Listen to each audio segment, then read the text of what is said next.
আসসালামু আলাইকুম ওয়া রাহমাতুল্লাহি ওয়া বারাকাতুহু। আলহামদুলিল্লাহ ওয়াসসালাতু ওয়াসসালামু আলা রাসূলিল্লাহ ওয়া বা'দ। সম্মানিত উপস্থিতি, এক সপ্তাহ আগে সম্ভবত আমরা কিতাবুত তাওহীদের একটা চ্যাপ্টার পড়েছি। আজকে আমরা আরেকটি চ্যাপ্টার পড়ব ইনশাআল্লাহ। শাইখ হুসাইন মাহমুদ ইবনে আব্দুল ওয়াহাব রাহমাতুল্লাহি আলাইহি তার কিতাবুত তাওহীদের প্রথম চ্যাপ্টারে তাওহীদের গুরুত্ব উল্লেখ করেছেন এবং এটা যে মানব সৃষ্টির মূল উদ্দেশ্য তাওহীদ প্রতিষ্ঠা করা, সেটা তিনি উল্লেখ করেছেন। দ্বিতীয় চ্যাপ্টারে এসে তাওহীদের ফজিলত বর্ণনা করেছেন এবং তাওহীদের কারণে কি গুনাহ ক্ষমা করা হয়, গুনাহ ক্ষমা করা হয় সেটা উল্লেখ করেছেন। দুইটা জিনিস, একটা হচ্ছে ফজলুত তাওহীদ, তাওহীদের ফজিলত। আমাদের দেশে আমাদের একটা ধারণা এসে গেছে, সেটা হচ্ছে যখন কোনো কিছুর ফজিলত বর্ণনা করা হয় সেটা বুঝি নফল হয়ে যায়, অনেকের কাছে মনে হয়। যেমন সলাতুল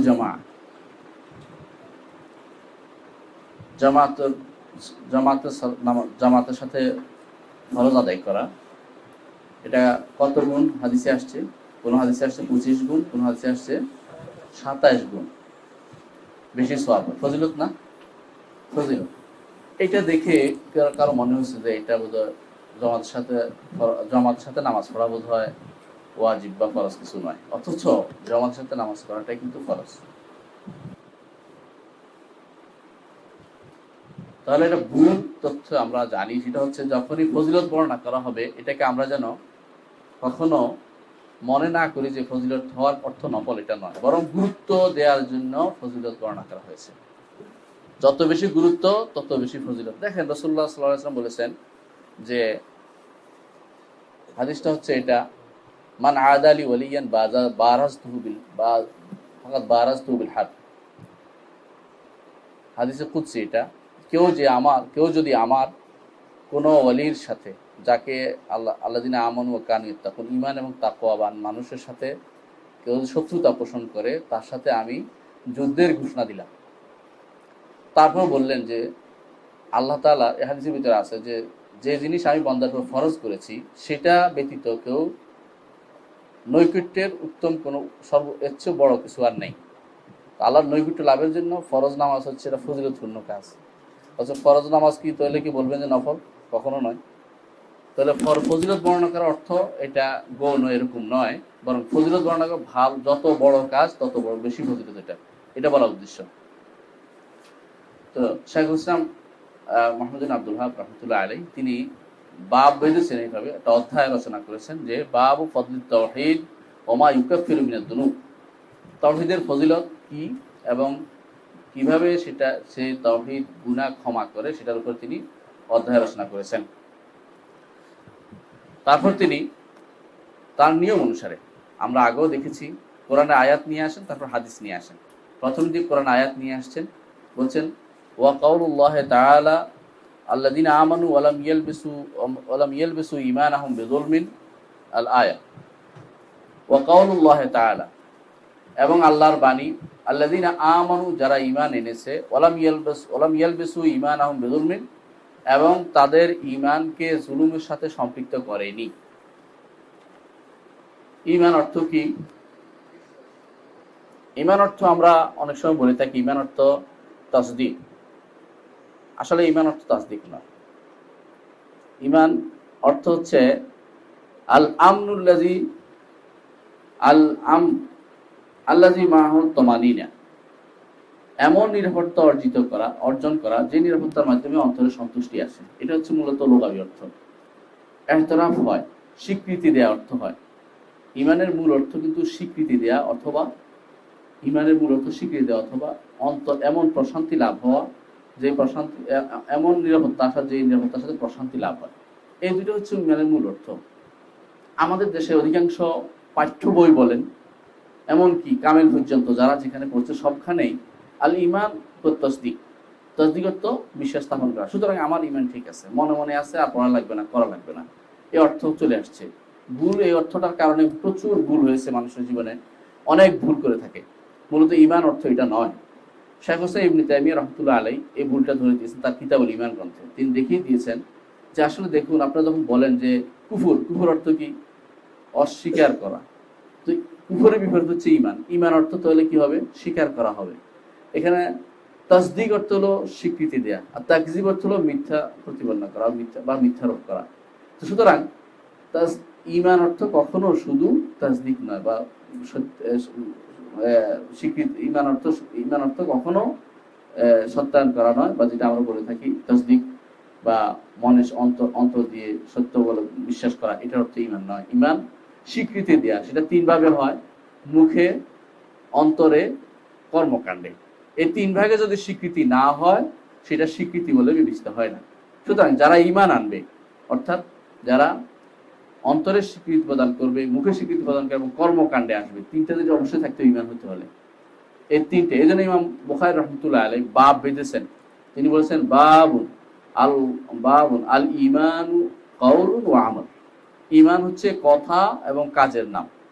কাজ, কথা তো বুঝছে, কথা কাউলুল কলব আছে, অন্তরের কথা। লিসান, কাউলুল লিসান আছে, মুখের কথা আছে। আবার আমলুল কলব আছে, আমলুল লিসান আছে, আমলুল জাওয়ারে আছে। অর্থাৎ মানুষের মুখের আমল আছে, অন্তরের আমল আছে। অন্তর আমল কি? বিশ্বাস আছে, অন্তর আমল। মহব্বত করা, ভালোবাসা, অন্তর আমল। ভয়, আল্লাহকে ভয় পাওয়া, এটা অন্তর আমল। আল্লাহকে আশা করা, অন্তর আমল। তারপরে মুখের আমল আছে, মুখের আমল লা ইলাহা ইল্লাল্লাহ, সুবহানাল্লাহ, আলহামদুলিল্লাহ, আল্লাহু আকবার, মুখের আমল আছে। কেমন? কাউলুন, কথা আছে, লা ইলাহা ইল্লাল্লাহ যখন বলছেন, এটা আপনার মুখে স্বীকৃতি দিলেন। তো ঈমান কাউলুন ওয়া আমালুন, অর্থাৎ কথা এবং কাজের নাম ঈমান। শুধু আমল নয়, শুধু তাসদিক, মনে মনে স্বীকৃতি দিলাম আর ঈমান হয়ে গেল, কথা এরকম নয়। ততক্ষণ পর্যন্ত মুখে স্বীকৃতি না আসবে এবং অন্তর দ্বারা সেটা প্রতিপালিত না হবে, ততক্ষণ পর্যন্ত ঈমান হয় না। এই জন্যই ঈমান আনার প্রমাণ হচ্ছে যে কে ঈমান আনছে না আনছে, এর প্রমাণ হচ্ছে নামাজ আদায় করা। দুইটা জিনিস লাগে অন্তরের ঈমানের জন্য। আপনার অন্তরে বা আমার অন্তরে ঈমান আছে, এর বোঝার প্রমাণ দুইটা জিনিস অবশ্যই লাগবে। একটা হচ্ছে আমি মুখে বলছি লা ইলাহা ইল্লাল্লাহ বা আশহাদু আল্লা ইলাহা ইল্লাল্লাহ আশহাদু আন্না মুহাম্মাদুর রাসূলুল্লাহ, এটা বলি, সাথে অন্তরে বিশ্বাস আছে। এটা বুঝবো কি করে? আমার কর্মকাণ্ডে প্রকাশ পায়, যদি আমি ঠিক মতো নামাজ আদায় করি। এই জন্য আল্লাহ তাআলা বলেছেন ফা ইন তাবু ওয়া আকামুস সালাতা ফাখাল্লু সাবিলাহুম ওয়া আতাজ যাকাতা ফাখাল্লু সাবিলাহুম। তারপর যদি তারা নামাজ কায়েম করে, তওবা করে, নামাজ কায়েম করে, অর্থাৎ তারা ঈমান ফিরে ঈমানের দিকে এসে নামাজ কায়েম করে, এটার কারণে তাদেরকে কাফেরদেরকে ছেড়ে দিতে বলেছে, এর আগে ছাড়তে বলে নাই। নামাজে গুরুত্ব দেওয়ার জন্য, কারণ নামাজ হচ্ছে আমলের একটা প্রথম প্রমাণ, যে ঈমানের প্রথম প্রমাণ হচ্ছে যে সে নামাজি হলে সে ঈমানদার প্রমাণ করবে এটা।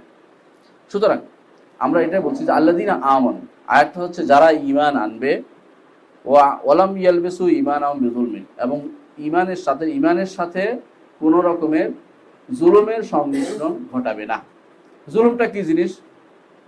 হাদিসে আসছে, সাহাবায়ে কেরাম বললেন যে ইয়া রাসূলুল্লাহ, যখন এই আয়াত নাযিল হলো, ইয়া রাসূলুল্লাহ, যে আমাদের কে আইয়ুনা লা ইয়াজলিম, আমাদের কে জুলুম করে না? প্রত্যেকে তো কিছু না কিছু জুলুম করে। আসলে জুলুমটা বুঝলে পরে বুঝতে পারবো জুলুম অর্থ কি। জুলুম অর্থ হচ্ছে ওয়াদুর শাইফি গায়রে মাহাল্লি, কোন জিনিস তার স্থান থেকে অন্য স্থানে নেয়া না হচ্ছে জুলুম। কোন যেটা যেখানে রাখার জিনিস সেটাকে রাখে অন্য জায়গায় রাখা হচ্ছে জুলুম করা। একটা মানুষকে আপনি গালি দিলেন, সে গালির হকদার নয়, তাকে দিলেন অর্থ কি? জুলুম করলেন তার উপরে। একটা মানুষের অপবাদ দিলেন, সে অপবাদের হকদার নয়, তার উপরে জুলুম করলেন। ঠিক একই জিনিস এই যে মানুষ নিজে ভুল করে ধারণা করে কারোর উপরে, এটা এক ধরনের জুলুম হয়, আমি ধারণা করছি। সাহাবায়ে বলে যে আমাদের অনেকেই জুলুম করতেই পারে, কিন্তু আল্লাহ তাআলা বলছেন আল্লাযীনা আমানু ওয়া লাম ইয়ালবিসু ঈমানাহুম বিযুলমিন উলাইকা লাহুমুল আমন, তাদের জন্য নিরাপত্তা। তো আমাদের মধ্যে অনেকেই তো বিভিন্ন রকম জুলুম করে, তাহলে আমাদের কি কোনো নিরাপত্তা নেই? হাদিসে আসছে, তখন রাসূলুল্লাহ সাল্লাল্লাহু আলাইহি ওয়াসাল্লাম বললেন যে লাইসা যাকা যুলমুল্লাযী তুরিদুন তা'নুন, তোমরা যে জুলমের কথা উদ্দেশ্য নিচ্ছ সেটা এখানে উদ্দেশ্য নয়।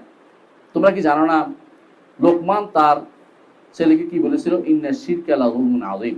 এখানে জুলুম বলতে শিরককে বোঝানো হয়েছে, শিরক। তো শিরককে কেন জুলুম বলা হয়েছে? আল্লাহ তাআলা আপনাকে কি করেন? রিজিক দেন, আপনার জীবন দিয়েছেন, আপনাকে সবকিছু দেন, জীবনের সমস্ত ক্ষেত্রে সবকিছু দেন। আর আপনি যদি কোনো আল্লাহকে বাদ দিয়ে অন্য গোলামি করেন, তো অর্থ কি দেখে জুলুম হবে না? কারণ অদুশাইফি গায়রে মাহাল্লি, যে জায়গায় রাখার কথা সেখানে রাখে অন্য জায়গায় রাখছেন, সুতরাং আপনি জালেম। এটা সবচেয়ে বড় জুলুম। এই জন্য আয়াতের অর্থ হচ্ছে আল্লাযীনা আমানু, যারা ঈমান এনেছে, ওয়ালাম ইয়ালবিসু ঈমানাহুম বিযুলমিন, এবং তারা তাদের ঈমানকে শিরকের সাথে সংমিশ্রণ ঘটায়নি, উলাইকা লাহুমুল আমনু, তাদের জন্য রয়েছে নিরাপত্তা, তাদের জন্য রয়েছে নিরাপত্তা। এখন দেখেন, আমরা ঈমানের অর্থ বুঝলাম, জুলুমের অর্থ বুঝলাম। জুলুম, এই ধরনের জুলুম মূলত তিন প্রকার হয়ে থাকে। এক প্রকার জুলুম হচ্ছে যে সবচেয়ে বড় জুলুম, সবচেয়ে বড় জুলুম, ইন্না শিরকা লাযুলমুন আযীম, এটা হচ্ছে শিরক, এটা বড় জুলুম। সুতরাং এটা কখন বোঝা যাবে? আয়াতের আগ পিস অর্থ করলে বোঝা যাবে, বা হাদিসের মধ্যে জুলুমের কথা আসলে তখন বোঝা যাবে কি বোঝানো হয়েছে, কি বোঝানো হয়েছে। সুতরাং এটা হচ্ছে সবচেয়ে বড় জুলুম। আরেক ধরনের জুলুম আছে, মানুষ নিজের উপরে জুলুম করে থাকে। কিরকম জুলুম করে? এটা অনেক সময় নিষিদ্ধ জুলুম হয়। যেমন কেউ যদি কোনো সারা রাত ইবাদত করে, না ঘুমায়, কেউ যদি কোনো সারা বছর রোজা রাখে, ইফতার না করে, এটা নিজের উপর জুলুম করা। রাসূলুল্লাহ সাল্লাল্লাহু আলাইহি ওয়াসাল্লাম এটা অনুমোদন করেন নাই, ওয়াসালকে নিষেধ করেছেন, ওয়াসালকে নিষেধ করেছেন। তেমনি ভাবে তিনি সারা রাত জেগে ইবাদত করতে বলেন নাই, তিনি ঘুমাইতে বলেছেন, তিনি নিজেও ঘুমাতেন। এরকম ইবাদত করার শুধুমাত্র রমজানের শেষ রাত্রিগুলি ছাড়া আর কখনো তিনি এই কাজটা করতেন না। শুধু ওই সময়টা নির্দিষ্ট ইবাদতের দিন, এর বাইরে সারা রাত জেগে ইবাদত তিনি করতেন না। সুতরাং এই জুলুমটা নিজের উপর জুলুম। আবার অন্যের উপরে জুলুম হয়, তাহলে আপনি আরেকজনের টাকা নিয়ে গেছেন, জুলুম। আরেকজনের জমি দখল করেছেন, সেটাও জুলুম। তাহলে জুলুম তিন প্রকার হলো। সবচেয়ে মধ্যে বড় জুলুমটা হচ্ছে যেটা আল্লাহর হকের সাথে করা হয়। আল্লাহ তাআলার অধিকার হচ্ছে ইবাদত তিনি একাই পাবেন, আর কেউ পাবে না। এটা হচ্ছে আল্লাহ তাআলার অধিকার। সে অধিকার যদি অন্য কাউকে দেয়া হয়, তাহলে সেটা হবে সবচেয়ে বড় জুলুম, সবচেয়ে বড় জুলুম। সুতরাং আল্লাযীনা আমানু, আল্লাহ তাআলা বলছেন যারা ঈমান এনেছে, ওয়ালাম ইয়ালবিসু ঈমানাহুম বিযুলমিন, এবং তাদের ঈমানকে শিরকের সাথে সংমিশ্রণ করায়নি, উলাইকা লাহুমুল আমনু, তাদের জন্য রয়েছে নিরাপত্তা। কখন এই আয়াতটা আল্লাহ তাআলা বলেছেন? আল্লাহ তাআলা বলেছেন এই আয়াতটা ইব্রাহিম আলাইহিস সালাম যখন তার কওমের সাথে করছিলেন, মুহাজাত করছিলেন, ঝগড়া করছিলেন, বাদানুবাদে লিপ্ত হয়েছিলেন। কি জন্য? তারা বলছিল যে, যখন ইব্রাহিম আলাইহিস সালাম বললেন যে আমি তোমাদের এই সমস্ত দেবদেবী মূর্তিগুলিকে আমি পরিহার করলাম, তোমাদের থেকে সম্পূর্ণ পৃথক হয়ে গেলাম, তোমাদের সাথে আমি আর সম্পর্ক রাখলাম না, তারা ভয় দেখাচ্ছিল যে তোমাদের এই হবে, তোমার এই হবে, সেই হবে, আমাদের দেবদেবী এই করবে, ক্ষতি করবে। আমাদের দেশে অনেকখানে দেখেন কবরের পাশ দিয়ে গেল, ভয় ক্ষতি হয়ে যাওয়ার ভয়ে মানুষ টাকা দেয়। যেমন গাড়িওয়ালারা অনেক সময়, বড় বড় ড্রাইভাররা দেখুন যে টাকা দিচ্ছে, ট্রাক ড্রাইভাররা, কেন? ক্ষতি হয়ে যাওয়ার ভয়। এই জাতীয় ভয় দেখাচ্ছিল তাকে। তখন তিনি এই কথা বলেছেন, অথবা আল্লাহ, দুইটা হতে পারে এখানে। আল্লাযীনা আমানু ওয়া লাম ইয়ালবিসু ঈমানাহুম বিযুলমিন, আল্লাহর বাণী এটা নিঃসন্দেহ, কিন্তু কথাটা কার এটা বলা হচ্ছিল, শব্দ মানে যে জিনিসটা মূল কথাটা। তো যারা ঈমান এনেছে, ওয়া লাম ইয়ালবিসু ঈমানাহুম বিযুলমিন, এবং তাদের ঈমানের সাথে কোনো রকমের জুলমের সংমিশ্রণ ঘটায়নি, তাদের জন্য রয়েছে নিরাপত্তা। প্রথমত, যদি শিরক কোনো রকমের ঘটায়নি, কিন্তু তাদের জন্য নিরাপত্তা রয়েছে। কি নিরাপত্তা রয়েছে? দুনিয়ার বুকে কি নিরাপত্তা, আখিরাতে কি নিরাপত্তা? দুনিয়ার বুকে নিরাপত্তা হয়েছে, রাসূলুল্লাহ সাল্লাল্লাহু আলাইহি ওয়াসাল্লাম বলেছেন, উমিরতু আন উকাতিলান নাস হাত্তা ইয়াকুলু লা ইলাহা ইল্লাল্লাহ ফাইজা ক্বালুহা ওয়া আন্না মুহাম্মাদুর রাসূলুল্লাহ ফাইজা ক্বালুহা ফাকাদ আসামু মিন্নি দিমাআহুম ওয়া আমওয়ালাহুম ইল্লা বিহাক্কিল্লাহ ওয়া হিসাবুহুম আলাল্লাহ। রাসূলুল্লাহ সাল্লাল্লাহু আলাইহি ওয়াসাল্লাম বলেছেন, আমি মানুষকে হত্যা করার নির্দেশ প্রাপ্ত হয়েছি, বা তাদের সাথে যুদ্ধ করার নির্দেশ প্রাপ্ত হয়েছে, যতক্ষণ পর্যন্ত তারা এই সাক্ষ্য না দিবে, কি লা ইলাহা ইল্লাল্লাহ ওয়া আন্না মুহাম্মাদুর রাসূলুল্লাহ, সাক্ষ্য না দিবে। এইটা যদি সাক্ষ্য দেয়, তাহলে কি হবে? তাদের নিরাপত্তা থাকবে, তাদের রাসূল আক্রমণ করবে। দুনিয়ার বুকে নিরাপত্তাটা আসলো একটা। আখিরাতের নিরাপত্তা কি? আয়াতের অর্থ আরেক। আখিরাতের নিরাপত্তা কিভাবে পাবে? আখিরাতের নিরাপত্তা, তারা জান্নাতে প্রবেশ করবে, জান্নাতে প্রবেশ করবে, জাহান্নাম থেকে নিরাপত্তা পাবে। তবে জুলমের সাথে সম্পৃক্ত হওয়ার কয়েকটা প্রকার আছে। প্রকারটা কি? যদি জুলমের, আমরা দেখিয়েছি কয়েকটা প্রকার আছে। একটা সর্বোচ্চ জুলুম যদি না থাকে, কিন্তু ছোটখাটো জুলুম করেছে, তাহলে কিন্তু তার গুনাহ সরাসরি মাফ হয়ে যাবে, এটা বলা হয়নি। নিরাপত্তা আছে বলেছে। নিরাপত্তাটা হয়তো সঙ্গে সঙ্গে পাবে, নাহলে পরে পাবে। যদি আল্লাহ তাআলা ইচ্ছা করেন, ক্ষমা করার ইচ্ছা করেন, তারা ক্ষমা করে দিয়ে একমাত্র তাওহীদের কারণে তাকে জান্নাত দিয়ে দিতে পারেন। আবার ইচ্ছা করলে তার যদি কবিরা গুনাহ থাকে, কবিরা গুনার কারণে কবিরা গুনার কারণে তাকে জাহান্নামে দিল বা শাস্তি দিল, এরপরে তার জন্য একটা নিরাপত্তা অবশ্যই আছে, যে একসময় সে কি যাবে? জান্নাতে যাবে। এই নিরাপত্তাটুকু তার রয়েছে। সুতরাং যে ব্যক্তি তাওহীদ ঠিক রাখবে, ফজলুত তাওহীদ, এটা ফজিলত তাওহীদের ফজিলত হচ্ছে এটা, যে ব্যক্তি তাওহীদ ঠিক রাখবে সে যদি শিরিক মুক্ত থাকতে পারে, তার এক সময় না এক সময় সে জান্নাতে যাবে। যদি পরিপূর্ণভাবে শিরিক এবং গুনাহ থেকেও মুক্ত থাকে তাহলে সে সরাসরি জান্নাতে যেতে পারবে। আর যদি এটা না পারে তাহলে কিছু কোনো অপরাধের পরে হলেও সে জান্নাতে যাওয়ার, অপরাধের শাস্তি হওয়ার পরেও সে জান্নাতে যাওয়ার সুযোগটা পাবে। এটা এই আয়াতের অর্থ। এরপরে ইমাম মাহমুদ বিন আব্দুল ওয়াহাব রাহমাতুল্লাহ আলাইহি তিনি একটি হাদিস নিয়ে এসেছেন। হাদিসটা আমরা শুনি। তিনি বলছেন, আন উবাদা ইবনে সামিত রাদিয়াল্লাহু আনহু قال قال رسول الله صلى الله عليه وسلم من شهد أن لا إله إلا الله من شهد أن لا إله إلا الله وحده لا شريك له وأن محمدا عبده ورسوله وأن محمدا عبده ورسوله وأن عيسى عبد الله ورسوله وكلمته ألقاها إلى مريم وروح منه والجنة حق والنار حق أدخله الله الجنة على ما كان من العمل। বুখারী মুসলিমের riwayat। ওয়াদা ইবনে সামিত রাদিয়াল্লাহু আনহু তিনি বলেছেন, আজ অর্থটা করি তারপর ব্যাখ্যা করব। তিনি বলেছেন যে ব্যক্তি সাক্ষ্য দিবে যে লা ইলাহা ইল্লাল্লাহ ওয়াহদাহু লা শারীকা লাহু, একমাত্র আল্লাহ ছাড়া কোনো সত্য কোনো মাবুদ নেই, এবং মুহাম্মদ সাল্লাল্লাহু আলাইহি ওয়াসাল্লাম আল্লাহর বান্দা ও তার রাসূল, এবং ঈসা আল্লাহর বান্দা ও তার রাসূল, যে সে আল্লাহর কালিমা যাকে মরিয়মের কাছে প্রেরিত হয়েছিল, এবং জান্নাত হক নার হক, জান্নাত নার এগুলি বাস্তব সত্য, এগুলি কেউ যদি সাক্ষ্য দেয় তো আল্লাহ তাআলা তার আমল যতটুকু আছে এতটুকু কারণে তাকে জান্নাতে প্রবেশ করাবেন, এটা হাদিস। আমরা এখন ব্যাখ্যায় যাও কি বুঝাতে চাইলেন তিনি, এই হাদিসটা কেন বলেন। উবাদা ইবনে সামিত রাদিয়াল্লাহু আনহু, যিনি আহাদুল নোকাবা বলে, যাকে নোকাবাতে যারা বায়াতুল আকাবাতে যারা রাসূলুল্লাহ সাল্লাল্লাহু আলাইহি ওয়াসাল্লাম হাতে বায়াত নিয়েছিলেন, বায়াতুল আকাবা নামক স্থানে। আকাবা হচ্ছে মিনাতে, আপনারা যারা হজ করেছেন তারা দেখেছেন, যাকে বলা হয় সর্বশেষ যে ইয়ার জায়গা, পাথর মারার জায়গাটা, বড় পাথর মারার জায়গা, সেখানে বলে আকাবা বলো এটাকে। সেখানে একটা জায়গা ছিল, সেখানে রাসূলুল্লাহ সাল্লাল্লাহু আলাইহি ওয়াসাল্লাম পাহাড়ের গুহাতে বসে কিছু সাহাবার সাথে মদিনার কিছু লোককে বায়াত নিয়েছিলেন এবং তাদেরকে ইসলাম প্রচারের জন্য প্রেরণ করেছিলেন। এদের মধ্যে একজন হচ্ছে উবাদা ইবনে সামিত রাদিয়াল্লাহু আনহু। তিনি আয়াতটি বর্ণনা করেছেন। তিনি বর্ণনা করে বলছেন, ক্বাল রাসূলুল্লাহ সাল্লাল্লাহু আলাইহি ওয়াসাল্লাম মান শাহিদা লা ইলাহা ইল্লাল্লাহ, যে ব্যক্তি সাক্ষ্য দিবে যে আল্লাহ ছাড়া কোনো হক ইলাহ নেই। প্রথমে সাক্ষ্যের ব্যাপারটা আসুক। সাক্ষ্য দেওয়ার ব্যাপারটা, সাক্ষ্য কখন দিতে পারে? সাক্ষ্য দেওয়ার পর আল্লাহ তাআলা কোরআনে কারীম বলেছেন, ইল্লা মান শাহিদা বিল হাক্কি ওয়া হুম ইয়ালামুন। সাক্ষ্য দিতে হয় জানার পরে, জানার আগে সাক্ষ্য দেওয়া যায় না। আপনি কিছু জানেন না, কোর্টে নিয়ে গেল, আপনি কি সাক্ষ্য দিবেন? তা সাক্ষ্য দিতে হলে জানতে হয়, এটা আগের কথা। দ্বিতীয় হচ্ছে, রাসূলুল্লাহ সাল্লাল্লাহু আলাইহি ওয়াসাল্লামের কাছে এক লোক আসছে সাক্ষ্য নিয়ে। রাসূল সাক্ষ্য দিতে, রাসূল বললেন যে রাআইতা শামস, তুমি কি সূর্য দেখেছো? বলে দেখেছি। বলে আলা মিসলিহা ফাশহাদ, সূর্যের মতো প্রতিভাত হলে, স্পষ্ট থাকলে তাহলে তুমি সাক্ষ্য দিও, সন্দেহ করে সাক্ষ্য দেওয়ার কোনো সুযোগ নাই।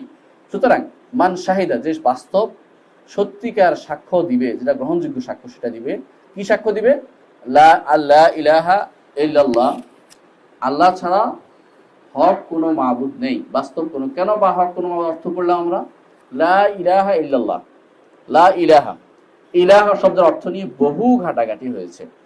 আশ্চর্য জিনিস হচ্ছে এটা, আমাদের দেশে শতকরা 80-85% মানুষ এখনো ইলা অর্থ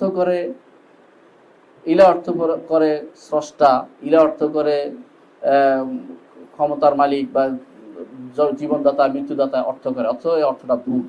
ইলা অর্থ হচ্ছে মা'লুহ বা মাবুদ, উপাস্য, মাবুদ বা উপাস্য।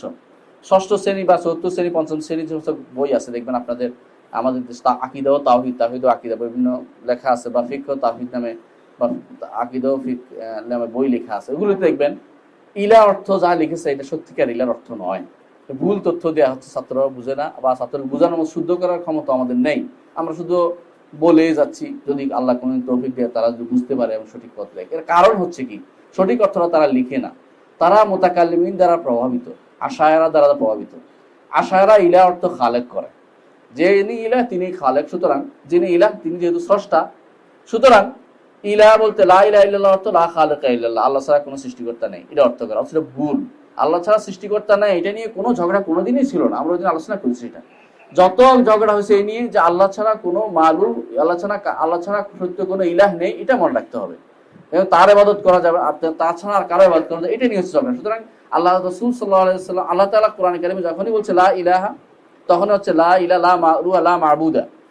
মুতাকাল্লিমিন বা আশায়রা মাতুরিদিয়া আমাদের যে সমস্ত সম্প্রদায় আছে, এখনো আছে, এরা কওমি মাদ্রাসাগুলো বেশিরভাগই তাদের দখলে, সেগুলিতে বা আমাদের যে সিলেবাস বেশিরভাগই ওদের দখলে রয়ে গেছে। ওরা এটা পরিবর্তন করতে কখনো দেয় না। তো সেই জায়গাতে এখনো লা ইলাহা অর্থ করে থাকে সৃষ্টিকর্তা বা রিজিকদাতা, এই যদি অর্থ করে থাকে। একটি গ্রন্থ আছে কোরআনের 4টি মৌলিক পরিভাষা, সেখানেও এই ভুলটা করা হয়েছে। এই গ্রন্থটাতে এই ভুলটা করা হয়েছে, সেখানেও ইলাহ শব্দের সঠিক অর্থটি তুলে ধরা হয়নি।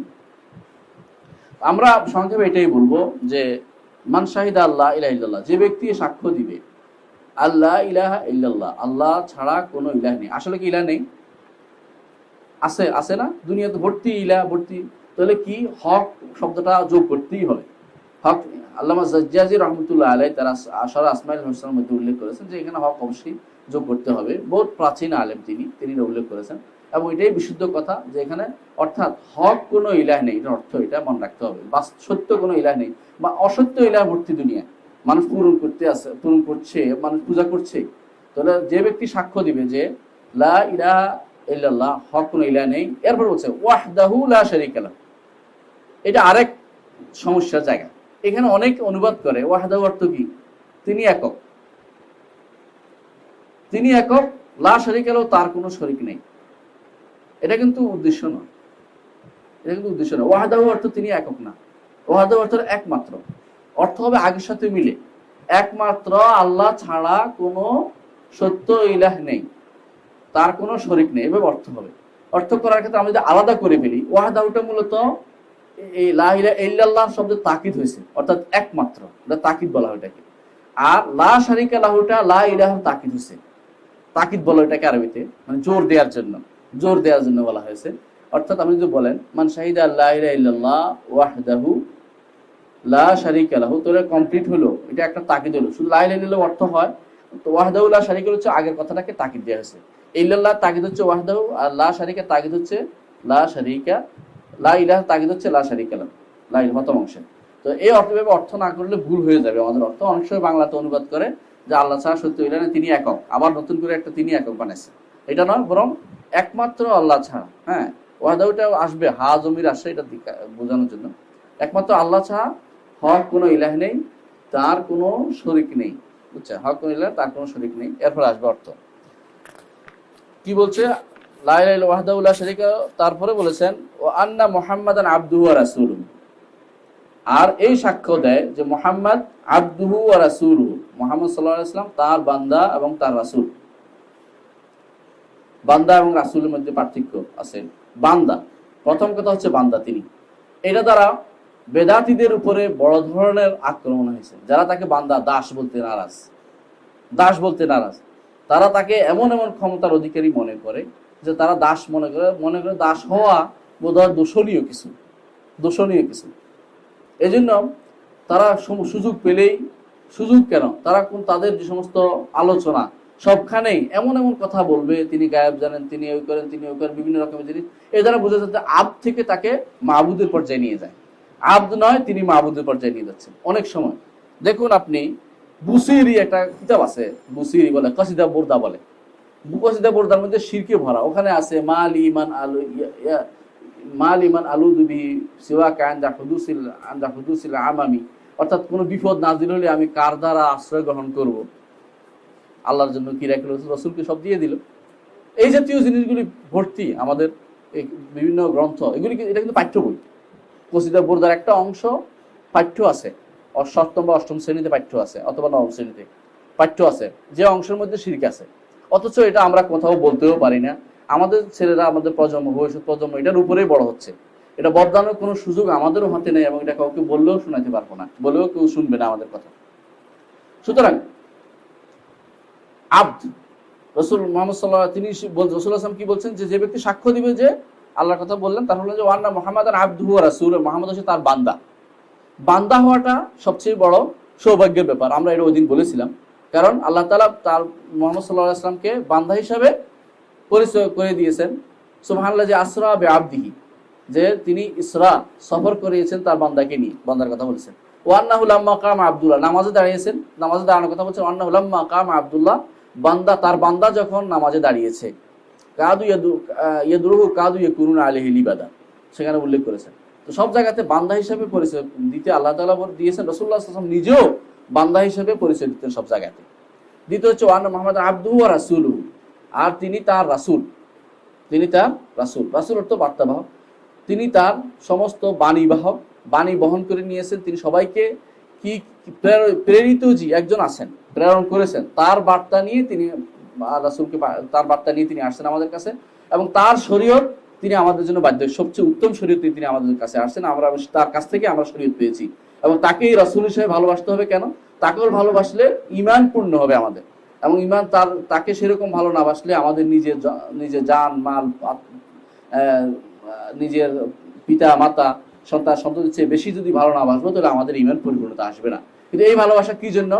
এই ভালোবাসা এই জন্য যে তিনি আমাদেরকে দিয়েছেন নিঃস্বার্থভাবে নয়। তিনি আমাদেরকে দিয়েছেন কি নিঃস্বার্থভাবে নয়, যে হচ্ছে তিনি একটা স্বার্থটা হচ্ছে তিনি আমাদের হেদায়েতে নিয়ে আসছেন, তার রেসালত নিয়ে আসছেন, তার থেকে আমরা হেদায়েত রেসালত পেয়েছি। সেই জন্য কারণে আল্লাহর ভালোবাসা এরকম নয়। এই জন্য এখানে একটু পার্থক্য বুঝতে হবে। আল্লাহর ভালোবাসা নিঃস্বার্থ, কোনো স্বার্থ নয়। তিনি আমার সৃষ্টি করেছেন, তিনি আপনি দিবেন কি দিবেন না, তিনি আমার কষ্ট দিচ্ছেন, কিন্তু এইটার বড় কথা না, তাকে ভালোবাসতেই হবে। লেজাতিহি বলে ওটাকে, আইটল লেগাইরিহি, অর্থাৎ নিজে সত্তাগতভাবে আল্লাহকে ভালোবাসতে হবে। আর মুহাম্মদ সাল্লাল্লাহু আলাইহি ওয়াসাল্লামকে সত্তার জন্য নয়, একটা বোর্ডে হিসেবে নয়, বরং তিনি যা নিয়ে এসেছেন এই কারণে, হেদায়েত নিয়ে এসেছেন বলেই তাকে ভালোবাসতে হবে।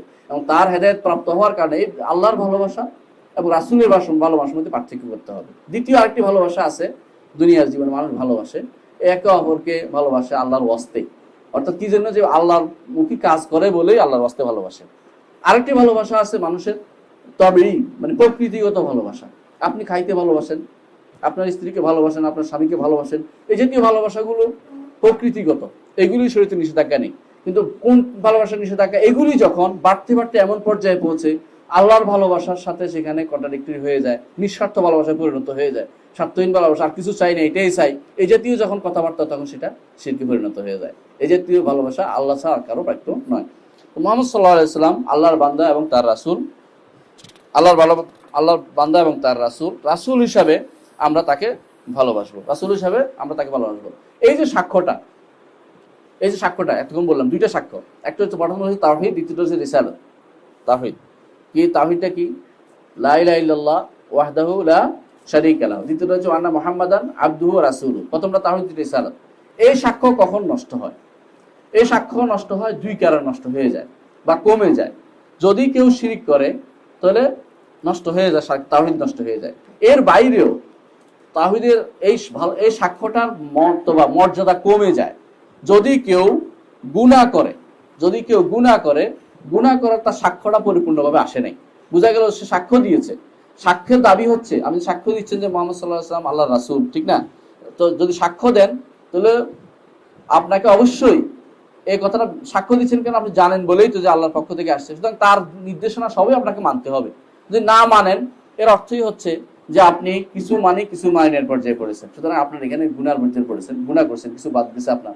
যদি অস্বীকার করেন তাহলে কাফের হয়ে যাবেন। আর যে হ্যাঁ করতে পারছি না বা করি না, ভুল হয়ে গেছে, শয়তানের প্রলোভনে পড়ে, তাহলে গুনার পর্যায়ে পড়বে, তখন হবে গুনার পর্যায়ে।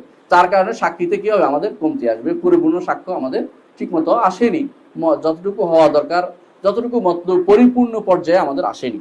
দ্বিতীয় আরেকভাবে সেটা কমে যায়, তখন মানে বেদাত করে দিনের মধ্যে যখন বেদাত করে তখন সাক্ষ্যের পরিমাণ কমে যায়। কেন? বেদাত করার অর্থই হচ্ছে আপনি ইস্তেদরাক আলা শরঈ করলেন, রাসূলুল্লাহ সাল্লাল্লাহু আলাইহি ওয়াসাল্লামের শরীয়তে আপনি কিছু বাড়িয়ে দিলেন, অর্থাৎ তিনি পরিপূর্ণ রাসূল হতে আপনি মানেননি, আপনি নিজের পক্ষ থেকে কিছু অংশ বৃদ্ধি করে দিলেন। সুতরাং এই জাতীয় জিনিস আমরা করতে পারি না। এখন প্রশ্ন হতে পারে, যারা এই যে বেদাত করে তাদের বিধানটা কি? আসলে বলতে পারেন, আসলে যদি কেউ না জেনে করে চলে গেছে, তাকে বলার সুযোগ পাওয়া যায়নি, বেদাত করে চলে গেছে, অনেকে আছে বেদাত করে গেছে, মরে গেছে, এই জাতীয় জিনিস হয়তো আল্লাহ তাআলা তাদেরকে ওজর খাই করবেন, কারণ জানেন নাই, চেষ্টা করেছে, হয়তো তখনকার দিনে এলমি এত ভালো ব্যবস্থাপনা ছিল না, সত্য কথা এটা। যা পড়েছে, কোনো মাদ্রাসায় পড়েছে, যে মাদ্রাসাতে হয়তো আশায়ের মাতুরিদি আকীদা পড়াতো, সত্যিকার সঠিক এলমি সিলসিলা তারা পায়নি। এই জাতীয় অবস্থা তাদের অনেকের আছে। কিন্তু অনুসারী যারা, এ তো নেতা যারা নির্দেশনা দিয়েছে তাদের কথা, কিন্তু অনুসারী যারা এখনো যারা আছে তাদের দুই রকম আছে। একরকম হচ্ছে যে জানে তারাও জানে নাই যে আমি ভুলটা জেনেছি, এর উপর আমল করে চলে গেছে। এরকম হলে এটা হয়তো মাযুর, আল্লাহর কাছে ওজর খাই করবে, ওজর পেশ করা যাবে। জানার পরে আর মানলেন না, তখন সেটা হবে ইন্না ওয়াজাদনা আবানা আলা উম্মাতিন ওয়া ইন্না আলা আথারি মুক্তাদুন, আমি আমার বাপ দাদাকে যেভাবে পেয়েছি সেভাবে চলবো নিজের মতো করে। এটা হচ্ছে নিষিদ্ধ জিনিস, এটা শিরকের পর্যায়ে চলবে। এমন তাকলিদ যে তাকলিদ শিরকে পৌঁছে দেয় মানুষকে, এটা অনুসরণ করার যোগ্যতা, এটা অনুসরণ করা যায় না, এটা অনুসরণ করা যাবে না। সুতরাং বেদাত জানার পরে আপনি কখনো সেখানে আবার করতে পারেন না। করলে হয় আপনি রিয়ার পর্যায়ে করেছেন, মানুষকে দেখানো যে আপনি আল্লাহর সন্তুষ্টির জন্য কাজ করেন নাই, যে শিরকে এক ধরনের শিরক। আর যদি এটা করেছেন যে না আমি এইভাবে থাকবো, তো এটা দ্বিতীয় তাকলিদের শিরকে পরিণত হবে আপনার। এটা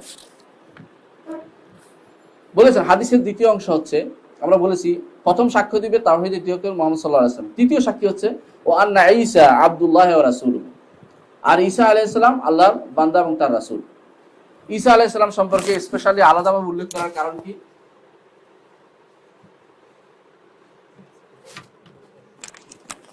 ঈসা আলাইহিস সালামকে আলাদাভাবে উল্লেখ করার কারণ কি? ঈসা আলাইহিস সালামকে আলাদা উল্লেখ করছেন কেন? আরো তো নবী ছিলেন। এই জন্য যে সবচেয়ে কাছের নবী মুহাম্মদ সাল্লাল্লাহু আলাইহি ওয়াসাল্লামের কাছের নবী, এবং সবচেয়ে বেশি অনুসারী এখনো ঈসার নবীদের, রাসূলুল্লাহ সাল্লাল্লাহু আলাইহি ওয়াসাল্লামের যুগেও বেশি অনুসারী ছিল কারা? এই ঈসার অনুসারী, ঈসা আলাইহিস সালামের অনুসারীরাই বেশি ছিল। কারণ তাদেরকে স্পেশালি বলা হয়েছে। আল্লাহ তাআলা কোরআন কারীমে বলেছেন যে ইউতাইনি কিফলাইনি মির রাহমাতি, ডবল সওয়াব দিবে যা তাদের মধ্যে যারা ঈমান আনবে।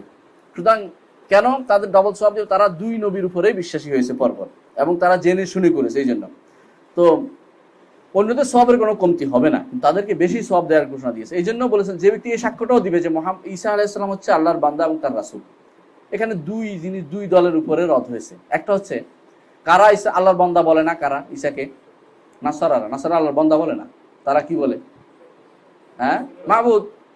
তারা তো সরাসরি ঈসারই উপাসনা করে, বান্দা তো বলে না, বান্দা বলে না। ও রাসূলু, এবং তার রাসূল বলে না এমন একদল আছে। এরা কারা? ইহুদিরা ঈসা আলাইহিস সালামের রিসালাত মানে না। ঈসা আলাইহিস সালাম যেমনি ভাবে নাসারারা মুহাম্মদ সাল্লাল্লাহু আলাইহি ওয়াসাল্লামকে মানে না, তেমনি ভাবে ইহুদিরা ঈসা আলাইহিস সালামকে মানে না, পরে যেটা আসছে তাকে মানে না, এবং বলে যে ঈসা নাউযুবিল্লাহি মিন যালিক ওয়ালাদু জিনা, এই জাতীয় বা বেবিচারের সন্তান, এই জাতীয় মিথ্যা কথাগুলি বলেন। সুতরাং এই যে কথাগুলি আল্লাহ তাআলা এই রাসূলুল্লাহ সাল্লাল্লাহু আলাইহি ওয়াসাল্লাম বলছেন যে ব্যক্তি এই সাক্ষ্যটা দিবে ঈসা হলো আল্লাহর বান্দা এবং তার রাসূল, সত্য সাক্ষ্যটা, যে সাক্ষ্যটা আসলে সত্য সেটা বলবে আল্লাহর বান্দা এবং তার রাসূল, এর বাইরে কিছু নয়। যেমনই ভাবে এর বাইরে কিছু নয়, হেরাকলার কাছে যখন জাফর আত-তাইয়ার যখন পেশ করলেন, যে ঈমান দাবি পেশ করলেন, এই জিনিসগুলি বলে আমাদের, হেরাকলা নাজাশির কাছে যখন এই দাবিগুলি পেশ করলেন যে এই জিনিসগুলি বলে, তখন বললেন, যা নাজাশি তুলে বললেন, একজন বলল যে ঈসা সম্পর্কে কি বলেন আপনারা? তখন জাফর রাদিয়াল্লাহু আনহু বললেন, জাফর ইবনে আবি তালিব, তিনি বললেন যে হ্যাঁ, ঈসা সম্পর্কে আমাদেরকে জানানো হয়েছে তিনি আল্লাহর বান্দা এবং তার রাসূল। এই কথা বলার পর নাজাশি একটি খড় উঠে বললেন যে আমি সাক্ষ্য দিচ্ছি যে এই খড়ে যেই কথা বলা হয়েছে এর চেয়ে এক খড়ও বেশি নয় ঈসা। অর্থাৎ তিনিও স্বীকার করছেন যে ঈসা আব্দুল্লাহ ওয়া রাসূলু, আল্লাহর বান্দা এবং তার রাসূল। সেই হিসাবে এই সাক্ষ্যটা হচ্ছে সঠিক সাক্ষ্য। সেটা যদি সঠিক সাক্ষ্যটা যদি কেউ দেয়, তাহলে কি হবে? আব্দুল্লাহ ওয়া রাসূলুহু ওয়া কালিমাতুহু আলকাহা ইলা মারইয়াম। ঈসা আলাইহিস সালামকে নিয়ে যত সমস্যা হয়েছে, এই সমস্যা হয়েছে এই কথা নিয়ে, ঈসা আলাইহিস সালাম কিভাবে আসলেন দুনিয়াতে, এটা নিয়ে যত সমস্যা। প্রথমে। দ্বিতীয় সমস্যা হলো আল্লাহ কেন ওনাকে কালেমাতুল্লাহ বললেন।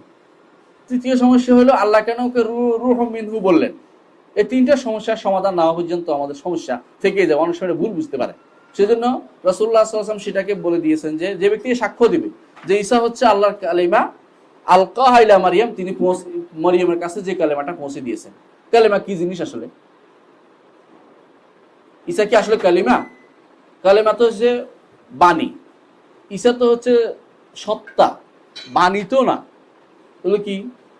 অর্থাৎ কালেমা দ্বারা তৈরি হয়েছেন। সেই কালেমাটা কি? কুন, হয়ে যাও। এখানে বাপের মানে সাধারণত দুনিয়াতে মানুষ যেভাবে আসে, আদম আলাইহিস সালামের হাওয়া ছাড়া মানুষ সাধারণত যেভাবে আসে পিতা মাতার ঔরসে আসে।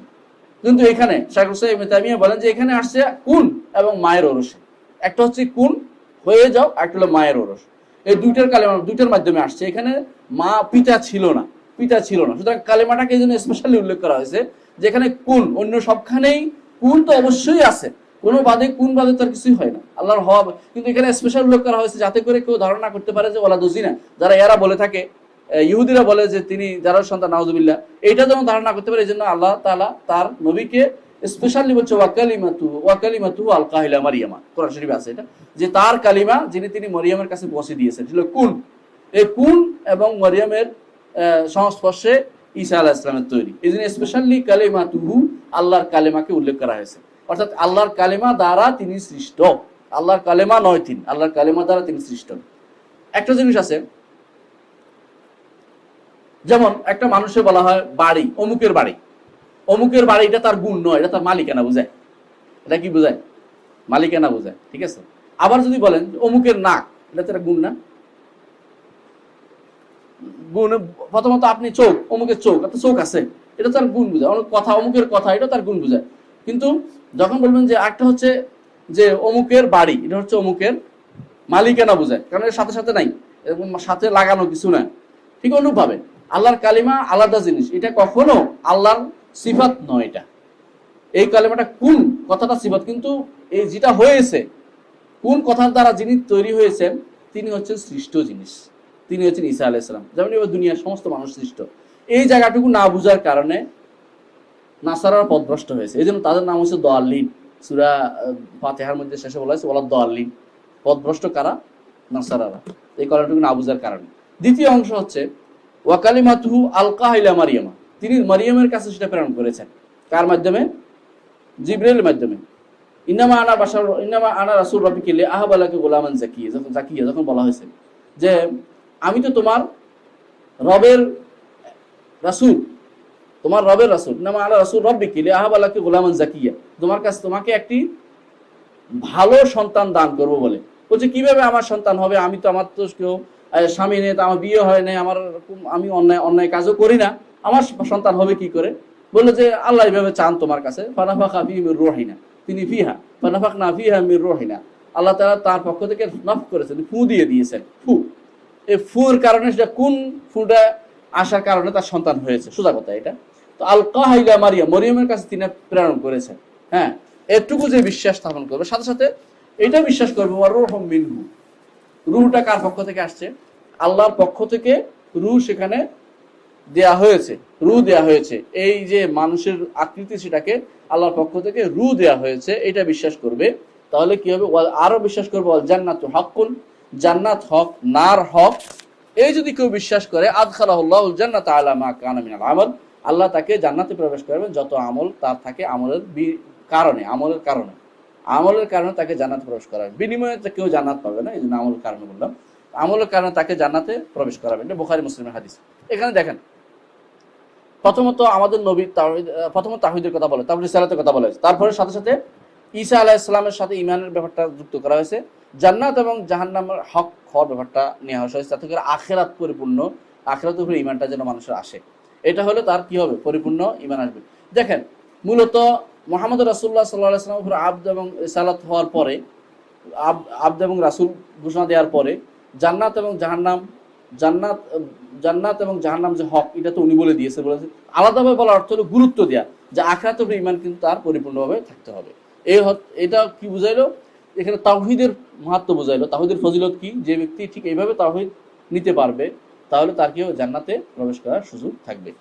এরপর বলা হয়েছে ওলাহুমা, বুখারী মুসলিম হাদিস, ফি হাদিস ইতিবান, ফাইনাল্লাহ হাররামা আলান নার মান ক্বালা লা ইলাহা ইল্লাল্লাহ ইয়াবতাগি বিযালিকা ওয়াজহাল্লাহ, আল্লাহ তাআলা জাহান্নামের উপর হারাম করেছেন যে ব্যক্তি বলবে লা ইলাহা ইল্লাল্লাহ, তালাশ করবে এর দ্বারা আল্লাহর সন্তুষ্টি। ওয়াজহাল্লাহ দুই অর্থ, আল্লাহর সন্তুষ্টি অর্থ, আল্লাহর চেহারার অর্থ। আল্লাহর চেহারা তালাশ করার অর্থ আল্লাহর সন্তুষ্টি তালাশ করা, দুইটাই শুদ্ধ। আল্লাহর চেহারা আছে, এটা স্বীকৃতি দিতে হবে। সাথে সাথে ওয়াজহাল্লাহ অর্থ, আরেক অর্থ সন্তুষ্টি আছে, আল্লাহ সন্তুষ্টি চাওয়া অর্থ আছে। তো দুইটা অর্থই অ্যাপ্রোপ্রিয়েট, কোনোটাই বাদ দেওয়া যাবে না। আল্লাহ যেমন চেহারা আছে, তেমনি আল্লাহর সন্তুষ্টি অর্জন মানুষের কাম্য, মানুষ দুইটাই চায়। যে ব্যক্তি আল্লাহ তাআলার সন্তুষ্টি অর্জনের জন্য এবং তার চেহারার দিকে তাকাবে হাসরের মাঠে বা কিয়ামত হাসরের দিনে বা সেই জান্নাতে, সে আশায় যে ব্যক্তি লা ইলাহা ইল্লাল্লাহ বলবে, ইবতিগা ওয়াজহিল্লাহ, পরিপূর্ণভাবে আল্লাহর সন্তুষ্টি যে ব্যক্তি চাইবে, সে কিন্তু পরিপূর্ণ আমলটা করবেই। শাইখ হুসাইন ইবনে তাইমিয়া বলেন, যে ব্যক্তি আসলে পূর্ণভাবে আল্লাহর সন্তুষ্টি চাইবে, সে পূর্ণভাবে সবকিছু করবে, নামাজ, রোজা, হজ, যাকাত, ফরজিল আদায় করবে, হারাম থেকে দূরে থাকবে, তাহলে সে জান্নাতে অবশ্যই প্রবেশ করতে পারবে। যদি লা ইলাহা ইল্লাল্লাহ বলেছে, অন্যায় কাজও করেছে, তাহলে কিন্তু সে পরিপূর্ণভাবে ইবতিগা ওয়াজহিল্লাহ করে নাই। এই জন্য তার সেখানে শাস্তি হতে পারে, হবে এটা নয়। আল্লাহ ইচ্ছা করলে তার বিশেষ রহমতে একেও ক্ষমা করে দিতে পারে।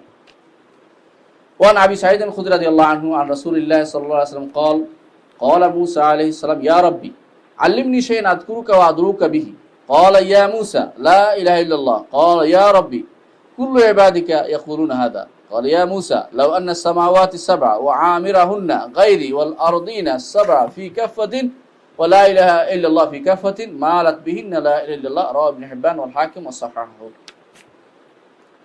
আবি সাঈদ খুদরি রাদিয়াল্লাহু আনহু বর্ণিত, তিনি বলেন রাসূলুল্লাহ সাল্লাল্লাহু আলাইহি ওয়াসাল্লাম বলেন, মুসা আলাইহিস সালাম বলেছেন, হে রব, আমাকে এমন একটি জিনিস শিক্ষা দেন যা দিয়ে আমি আপনাকে সবসময় স্মরণ করব এবং যা দ্বারা আপনাকে আমি আহ্বান করব। ক্বালা, আল্লাহ তাআলা বলেন, কুল ইয়া মুসা, বলো হে মুসা, লা ইলাহা ইল্লাল্লাহ, লা ইলাহা ইল্লাল্লাহ, এই কালেমাটি বলো। ক্বালা ইয়া রাব্বি, কে বলেন? মুসা আলাইহিস সালাম বলেন, হে রব, কুল্লু ইবাদিকা ইয়াকুলুনা হাযা, আপনার সব বান্দাই তো লা ইলাহা ইল্লাল্লাহ বলে, আমার সাথে অতিরিক্ত বলার কি ফায়দা হলো? আমি একটা জিনিস স্পেশাল জানতে চেয়েছিলাম, আপনি স্পেশাল না দিয়ে আমাকে সবাইটাই দিয়ে দিলেন। তখন কি বললেন? ক্বালা ইয়া মুসা, হে মুসা, লাউ আন্না সামাওয়াতি সাবআ ওয়া আমিরাহুন্না গায়রি, সাত আসমান এবং এখানে যারা অবস্থান করে, যেখানে থাকে আমি ব্যতীত, আল্লাহকে আসমান বলতে শুধু মানে জায়গা বুঝে না, আকাশ পুরোটাই উপরে, আল্লাহ তাআলা উপরে, আরশের উপরে, সেটা বোঝানোর উদ্দেশ্য।